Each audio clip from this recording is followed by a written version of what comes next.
your MC today. Today's topic is entitled Smart Banking and Cybersecurity, Virtual Banking Trends. With the granting of virtual banking licenses by the Hong Kong Monetary Authority in March this year, the development of virtual banks marked a new era for banking in Hong Kong. In a matter of moments, you will hear from our speakers about the insights on the virtual banking related areas. And we hope you will find today's event both interesting and informative. Before we proceed, just a quick reminder about the feedback form. There's a feedback form inside the delegate bag. We would appreciate if you can complete it and return it to our staff later today. Your feedback is invaluable to us and will make us doing better. To kickstart today's event, may I now invite Mr. Gary Ng, Financial Service Partner from PwC, on stage to give us a presentation on the topic, Virtual Banking Trends and Future Impact. Mr. Gary Ng, please.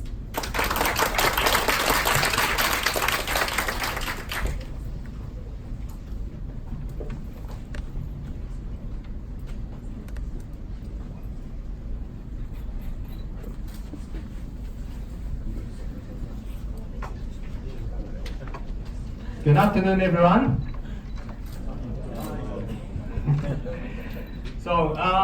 First of all, let me thank Communication Association and CITIC Telecom to invite me in this forum to talk about virtual banking.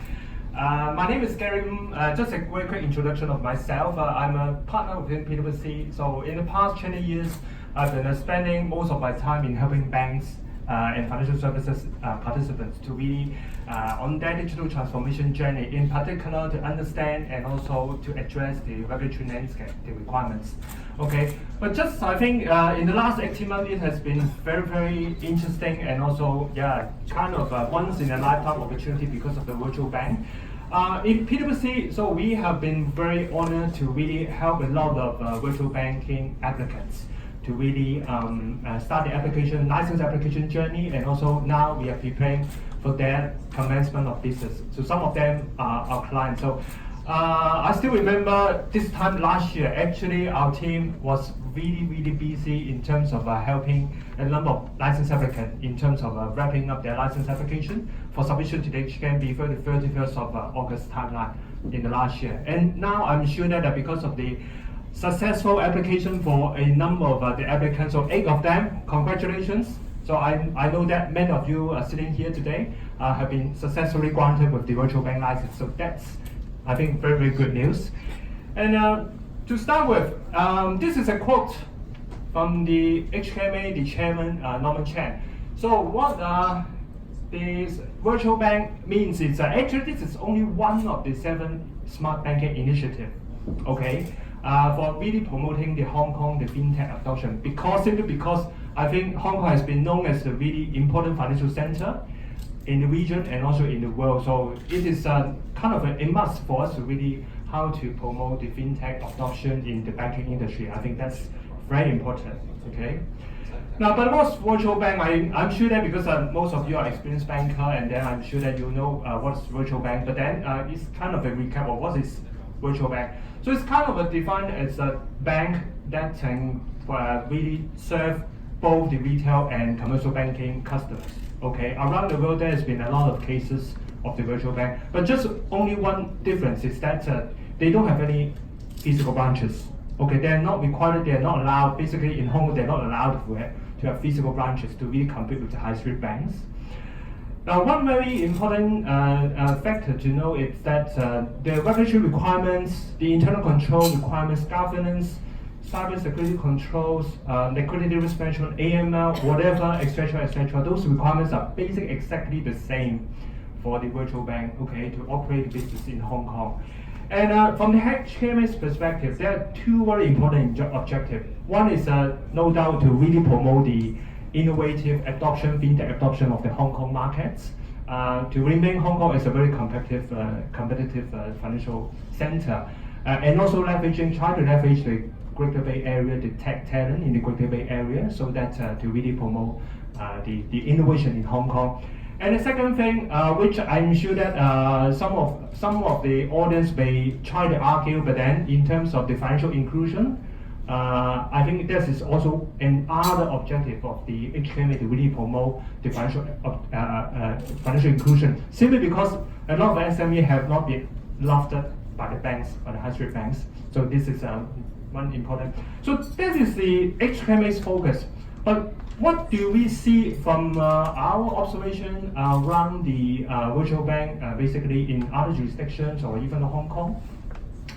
So one very important factor is that they are trying to engage better with their customers. Okay, but how to do that? Basically, it can be summarized into three things.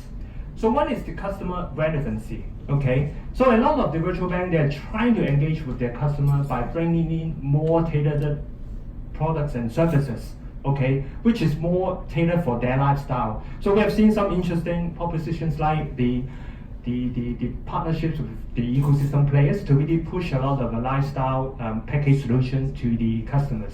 Okay, that's one thing.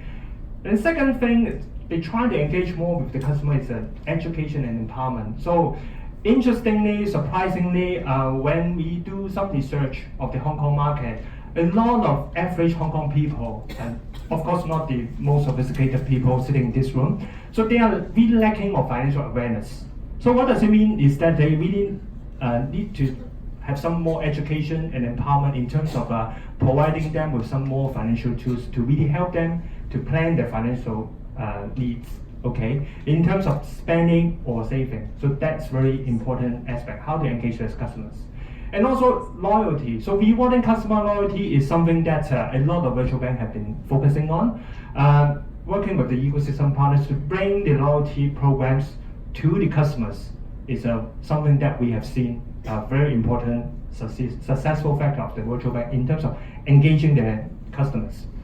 Now you may be interested to know, okay, because of the 8 virtual bank licensees and also some other jurisdiction, they also got virtual banks. So what are we see from the propositions from all of them? So first of all, from the client's perspective, customer profile perspective, you may not be surprised to see, okay, a lot of the virtual bank, they have been targeting the tech-savvy population and also the millennials. So how many of you have kids? Okay, quite a number of you guys have kids, okay? So I'm sure that you know the kids or the young people, they want to interact with their mobile phones rather than talking to the branch teller and then the people, okay? So that's very key, very fundamental to really know your customers. And as I said, SMEs have been not a really target customer segment that high street banks have been really focusing on. So a lot of the virtual banks are really thinking hard to really how to better serve their SMEs. And in terms of the Greater Bay Area, so Hong Kong has only got 7 million people. So this is so much that we can do in terms of expanding our services and the reach to those customer segments. Now, but then in terms of the GBA, the Greater Bay Area, so we have got 70 million customers, 10 times of Hong Kong. So if we can unleash the power of the GBA, so that's really something that very, very important to look at. I know that Michael has got some different views, so he will share in his speech about the GBA, but then this is something that a lot of the virtual bank licensees are trying to do. In terms of the product offerings, now a lot of you, I think you can spend a few hours with us here in Conrad. I think it's a very luxury for you to really do that, because I know that some of you, if you are working in a virtual bank, you are basically rushed to really prepare for the commencement of the business within 6 to 9 months. This is very, very challenging timeline. So that's why a lot of the virtual bank applicants, virtual bank licenses that we have seen are really pushing their initial product to be really basic, simple product offerings like the CAHK account and also some really simple payment solutions and simple loan products. That is not something that is a surprise.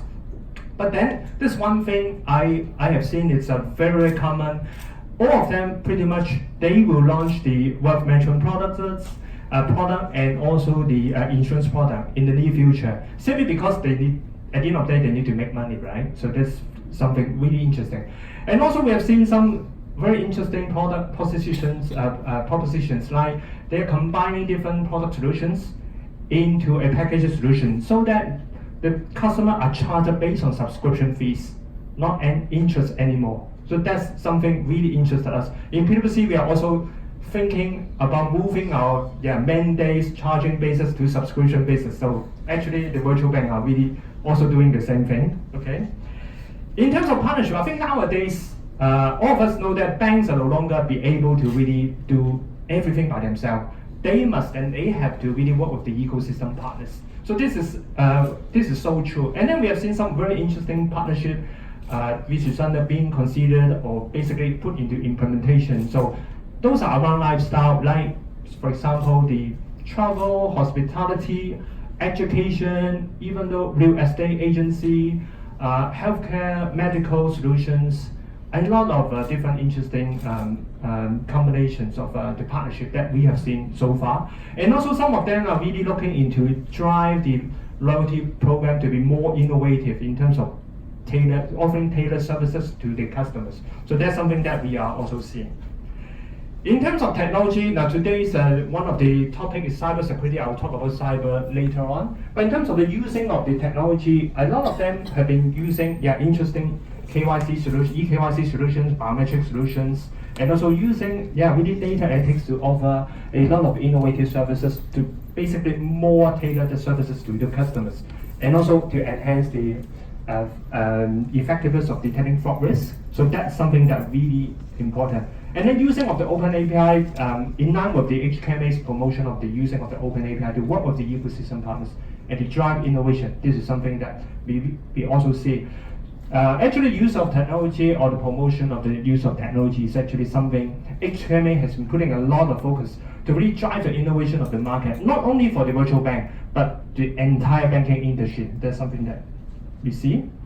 Some of the licenses have got different propositions. Okay, I'm not going to talk one by one because some of them are very good at understanding the e-commerce, what their need of the e-commerce solutions. Some of them are really good at using the data in terms of offering their tailored solutions to their customers. Some of them are really good at serving the SMEs by bringing in the whole supply chain supply chain financing model to their customers. And some are very good at really offer tailored or user-defined product solution to their customers.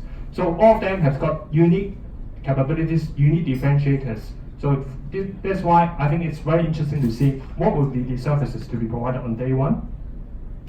Now we have talked a lot on the customer experience, how important is engagement with the customer. But it's interesting to see that will the customer really want to or really willing to pay more in terms of buying the services. Okay, this is a survey that we have done, probably quite difficult to see on the screen, but then I think our survey result, the PwC Consumer Intelligence Series survey, the customer experience which is done recently, it's shown that actually the customers are really willing to buy for convenience, for efficiencies, for those tailored products, convenience, and also knowledge services. That is something, the client they would like to see, and then they would like to receive a service. So that's why actually I think, some of you, if you are sitting here representing the virtual bank or incumbent banks, so this is something that you really need to see in terms of understanding your customer, what they want. Now, but what is in the heart, what is in the center of the customer experience? I would say probably using of the data analytics, okay, is the heart of the customer experience. Now, more advanced players, they are not really just using the traditional data like banking transactions or CRM data or even though credit bureau data to really design their product and services. Some of them are really good at really using of the more advanced data like social media, like how you play around with the mobile phone in terms of interacting with your phone to identify the psychometric data and how you're feeling a form. So this kind of customer behavior actually would be very helpful in terms of understanding your customer, because a lot of customers, they want you to know them better, know them more in terms of offering solutions. Now, cybersecurity and data privacy is issue. Now, because of the virtual bank, so basically need to offer their services 100% online. Now that's why understanding of cybersecurity risks and also challenges are very, very important. Now impersonation risk, no doubt that the hackers are so smart nowadays. We all know that since the launch of the FPS, within a few days already been hacked by some of the very advanced hacker in terms of bypassing the two-factor authentication and also the one-time password. This is so true. And then the one interesting topic or one hot topic that many banks are thinking of it to really doing cross-channel risk assessment. Say for example, if you imagine that your customer has lost your mobile phone and the wallet, okay, in that case, actually what can the hacker do if they get hold of that two, basically the phone and also the wallet with the ID card. So this is something that a lot of banks have been doing in terms of understanding the impersonation risk and also doing cross-channel risk assessment. Now malware is getting better. We have been doing a lot of cyber attack simulation in the past few years, and a lot of times we found that the malware and the hacker are getting more sophisticated in terms of really bypassing the traditional cybersecurity solutions. So we have seen very advanced callback features, lateral movement, so that the malware can really navigate within your network to really steal the important information, the crown jewels. And also they can really hack into the memory of the computer to really steal the password. Things are getting more sophisticated. If you are not really at the forefront of the cybersecurity, it's very difficult for you to defend. Okay, system resilience is also very key. I still remember one of the very tough questions that were asked by the HKMA. Today we have no HKMA people here in this room, right? Okay. Oh. Okay.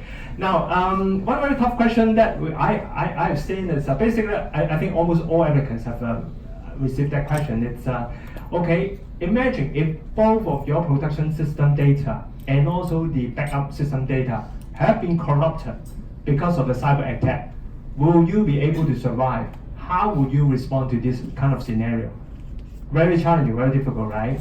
So that's why I think this is something that is actually not an imagination. Some of the jurisdictions, they have really experienced this before, financial services company.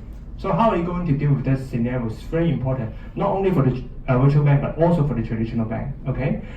Cybersecurity solutions are getting more expensive. I'm sure that all of you know, and it's very difficult to find resources. If I have kids, I would really consider, actually I have 2 kids.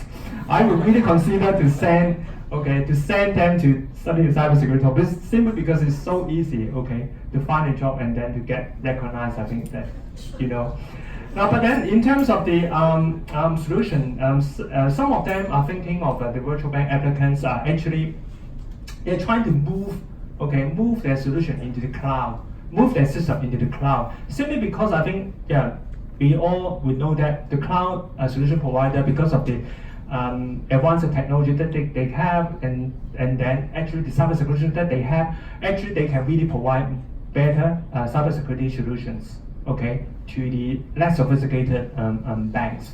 So this is a trend that we are seeing. Data privacy, very interesting topic. I'm sure that you all agree Hong Kong people are super sensitive to data privacy, right? As compared to the China, okay? So if you are not do this right, so basically you will lose a lot of customers, okay, very, very quickly. So that's why I think cybersecurity as well as data privacy is very, very key, okay? Now, what is our observation of successful virtual bank? Obviously, because there's no any virtual bank yet in Hong Kong, I mean in terms of commencement of the operation, not just holding the license. But we have talked about a lot on the customer centricity, the technology, but I think it's very important because some of the applicants, they have a traditional banking background, so why they want to really obtain a banking license. So from my conversation with them and also what we have seen in the market is very important is the agility and then also the culture that they can bring to really innovate. One point is because I think some of you are really from traditional banks. The background from traditional bank have been a banker for a long time. So in normal services, how much time for you to really need to launch a product, a new service, a new product? How long? 6 months? 1 year? Or more than 1 year? So this is a typical answer, right? But anything more than months, I think from the fintech company perspective would simply too long. Okay, so if they can, in the fintech company, their blood and their DNA is basically, okay, time to market and then respond to market demand. Now this is very important. So this is something to think about in terms of how are you able to instill a corporate culture which can facilitate change in a quickly manner. So this is very, very important. Okay, last but not least, I know some of you are from the incumbent banks. Okay, you may be sitting here and then to really think about, okay, should I be worried because of the virtual bank and what I should do differently? Okay, for the first question, I'm sure that the answer will be yes, unless if you are going to retire by the end of this year because the virtual bank is not going to commence business before the end of the year, okay? Now, but then basically what it tells us is that because in the heart of the virtual bank, okay, they really automate everything. Okay, they can really automate everything. If you are not really in line with what the digital transformation or the future banking is look like, so basically the cost of running a business, cost of running a bank would be getting higher and higher. But then supposedly, because if you automate everything, basically the cost will be much lower. So in terms of the competitiveness in the longer term, so basically virtual bank would succeed in terms of this aspect. And then, sadly to say, in terms of the incumbent banks, so we have done a lot of research and also survey. So every kind of this survey or research have told us that the incumbent banks, you may no longer be relevant to the market, simply because you are simply selling products. You are not providing tailored solution, tailored services to your customers. So your customer want you to know better about their daily lives, helping them to achieve their goals. But then a lot of times you just simply selling the services. So that's why in terms of if you really want to be succeed, so you really need to act the change and then do it quickly.